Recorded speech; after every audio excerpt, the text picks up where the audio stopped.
नमस्कार, मैं हूं नीलू। तो गजा के भीतर हमास ने बड़ा हमला इजरायली सेना पर किया है और इजराइल के 3 बड़े सेना के जो अधिकारी थे वो इसमें मारे गए, इस तरह की खबर आ रही है। और भी बहुत ज्यादा नुकसान हुआ है।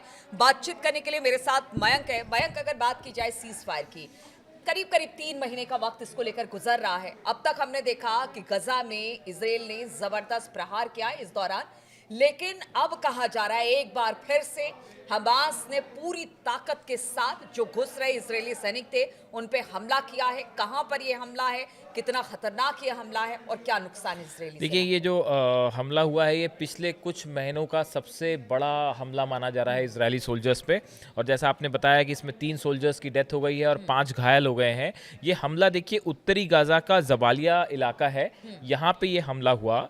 और ये किस तरह से हुआ हम आपको बताते हैं। यहाँ पे एक इजरायली सोल्जर्स का काफिला जा रहा था। इनका हमवी व्हीकल कहलाता है, जो कि high mobility multipurpose wheeled vehicle जो होता है, इसमें इजरायली सैनिक जा रहे थे। आप उसको सरल भाषा में समझिए, इजरायली सैनिकों का एक वाहन था बड़ा सा जो कि जा रहा था।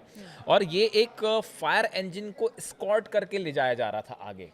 इसी दौरान क्या हुआ, अचानक सड़क के किनारे एक बड़ा एक्सप्लोजिव डिवाइस पहले से लगा हुआ था जिसमें धमाका कर दिया गया। और ये ठीक उस समय हुआ जब ये व्हीकल उसके ठीक बगल से जा रहा था, एम्बुश करके। ये एक माइन था, आप एक प्रकार से समझिए कि एक माइन थी जो कि सड़क के किनारे लगाई गई थी। और जैसे ही उसके बगल से काफिला गुजरता है उसको ब्लास्ट कर दिया गया। अब ये जब ब्लास्ट होता है तो उसके बाद देखिए क्या हुआ कि जो सोल्जर्स थे वो कुछ की तो 3 लोगों की तो तुरंत अधिकारी आपने बताया कि वहीं पे मौत हो गई, कई सारे लोग घायल थे। लेकिन ये जिस इलाके में हुआ वहाँ पे रेस्क्यू करना बहुत ज़्यादा मुश्किल था, क्योंकि देखिए ये पूरे इलाके से इस पूरे रोड पे जहाँ पे ये काफिला जा रहा था करीब 20 माइंस बरामद हुई हैं।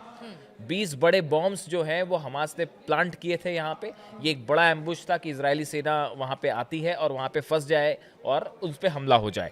तो इसमें जो है करीब 20 एक्सप्लोजिव डिवाइसेस इस जहाँ पे हमला हुआ है जबालिया इलाके में, इसके आसपास से बरामद किए गए। और देखिए ये जो सोल्जर्स यहाँ पे थे, इनको यहाँ से बाहर निकालने में भी काफ़ी वक्त लगा है, क्योंकि यहाँ से जो सपोर्ट सिस्टम आना था उसके लिए भी बड़ा खतरा था कि अगर रास्ते में और एक्सप्लोजिव डिवाइसेस लगे हो या कुछ एम्बुश हो, तो इसके चलते काफ़ी वक्त लगा इनको वहाँ से बाहर निकालने में। तो ये एक बड़ा टफ ऑपरेशन रहा।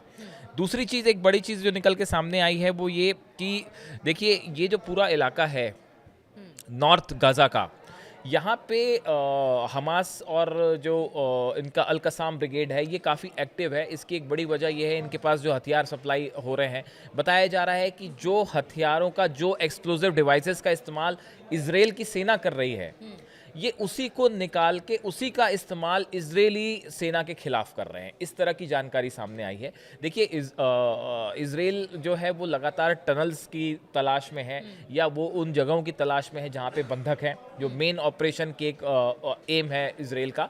तो इस चक्कर में कई जगह पे जो है वो जो माइंस का इस्तेमाल कर रहे हैं इजरायली सोल्जर्स, इसको रिकवर कर लेते हैं हमास के जो लड़ाके हैं वो, और इसी का इस्तेमाल उस रूट पे कर लेते हैं। अब हालांकि ये जांच इजराइल की जो सेना है उनकी तरफ से बयान आया है कि हम इस बात की जांच कर रहे हैं कि आखिर ये इस रास्ते की जानकारी कैसे हमास को मिल गई कि यहाँ से जो है वो काफिला निकलने वाला है। इसकी जानकारी पहले से कैसे मिली, बॉम्ब्स कब और कितने समय पहले प्लांट किए गए थे, क्या उसे रिमोट से ब्लास्ट किया गया या वो किसी और तकनीक से ब्लास्ट हुए हैं, इसको लेके फिलहाल जांच चल रही है। लेकिन पिछले कुछ महीने का ये सबसे बड़ा हमला माना जा रहा है। आप देखिए, हमास जिस तरह से लड़ाई करता है, गुरिल्ला वॉर कह सकते हैं इसे। और इजराइल के लिए कहा जाता है कि अब वो धीरे धीरे अंदर दाखिल होने की गजा में कोशिश कर रही है ताकि वहाँ से फिलिस्तीनियों को निकाला जाए, ऐसी मंशा है जिस तरह से खबरें आ रही हैं। अब ऐसे में ये जो गुरिल्ला वॉर है और हमास एक बार फिर से अगर 3 महीने के बाद अपनी पूरी ताकत के साथ एक बड़ा प्रहार करता है, तो हम यहाँ से कह सकते हैं कि हमास अभी भी खत्म नहीं हुआ है। आप हवाई हमले करके तो इमारत तोड़ सकते हैं, जमींदोज कर सकते हैं, लेकिन जो अंदर टनल है और जहां पर ये हमास के लोग हैं, ये बहुत बड़ी लैंड पर अगर आप लड़ाई करने उतरे हैं तो ये आपके लिए बहुत बड़ी चुनौती बनी है। इजरायली फोर्सेस के लिए बड़ी चुनौती है कि ये टनल्स को खासकर देखिए, जो ऐसा बताया जाता है कि जो टनल्स के गेट होते हैं उसके आसपास माइंस लगा दी जाती हैं। इसमें भी कई बार हमने देखा कि पहले इजरायली सोल्जर्स जो हैं वो इसका शिकार हुए हैं।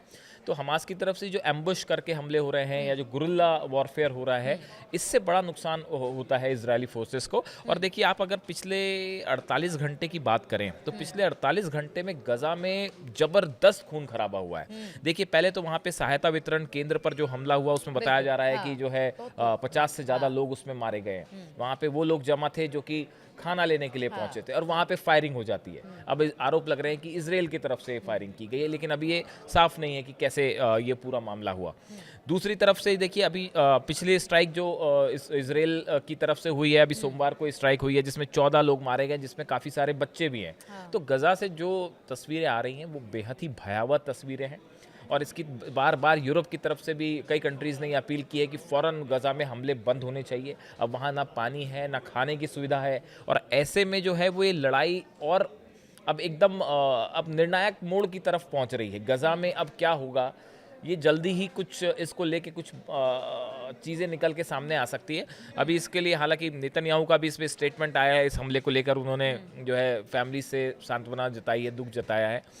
अब सवाल ये है कि आगे ये जो ग्राउंड ऑपरेशन इजरायली फोर्सेस का है, ये आगे कैसे बढ़ाया जाए, कितनी दूरी तक अंदर जाना है, कैसे इस हमास के जो माइंस हैं उसको कैसे उनसे कैसे निपटना है, और जो एम्बुश हो रहे हैं इनसे कैसे निपटना है, ये एक बड़ी चुनौती है। लेकिन फिलहाल ये इजरायली सेना को बहुत बड़ा झटका है। एक सवाल का जवाब और दीजिए, उसके बाद हम इस चर्चा को ख़त्म करेंगे। चूँकि हमास की बात हो रही है, इस तरह की इस वक्त स्थिति बहुत ख़राब है गजा में, वो तस्वीरें बार बार सामने आती है। तो अब ये लग रहा है हमास को भी कि अब यहाँ से दो दो हाथ करना ही है, क्योंकि अगर हम पीछे हुए तो शायद इजराइल अपनी सेना को और आगे बढ़ाएगा और फिर कहते नहीं सर्वाइवल की लड़ाई है वो खत्म हो जाएगी। अब देखिए, ये दोनों चीज़ें एक साथ हो रही हैं। एक तरफ तो बार बार सीज फायर के प्रस्ताव भी आ जाते हैं, फिर वो एक तरफ से कभी वो इजराइल की तरफ से ठुकरा दिए जाते हैं, फिर कभी हमास की तरफ से बयान आता है कि भाई ये शर्तें हमें मंजूर नहीं है। तो इनके बीच में जो अभी स्थिति है वो गजा में ग्राउंड में बेहद ख़राब स्थिति है। और हमास की तरफ से जो है वो तो समय समय पे जवाब देने की कोशिशें लगातार जारी है ही। अब देखिए, जिस तरह से अमेरिका में हमने देखा कि कोलोराडो में हमला हुआ, इसके पहले वाशिंगटन में जिस तरह से हमला हुआ, और पूरी दुनिया में जो है ज्यूज़ को लेके एक प्रकार का जो गुस्सा देखने को मिल रहा है। तो देखिए, ये गजा वाला जो इम्पैक्ट है ये अब सिर्फ गजा तक सीमित नहीं है, ये बाहर भी फैल चुका है। और अब हमास का आगे क्या होता है, इजराइल की फोर्सेस इसका कैसे जवाब देती हैं, ये अगले 24 घंटे में शायद कुछ पता चलेगा। तो चलिए, अभी गजा में जिस तरह से हमास ने बड़ा हमला किया इजरायली सैनिकों पर, ये अब एक बड़ी चुनौती इजराइल के लिए बनती चली जा रही है, क्योंकि देखिए फोर्सेस जो हैं इजराइल की वो अंदर दाखिल होने की कोशिश कर रही है और वहाँ से जो फिलिस्तीन है उनको विस्थापित करने की कोशिश भी की जा रही है, जिस तरह की खबर लगातार आ रही है। अब हमास आगे और किस तरह की चुनौती पेश करेगा इजराइल के सामने, ये देखने वाली बात होगी। हमारी नज़र भी इस पर बनी रहेगी। आप बने रहिए हमारे साथ।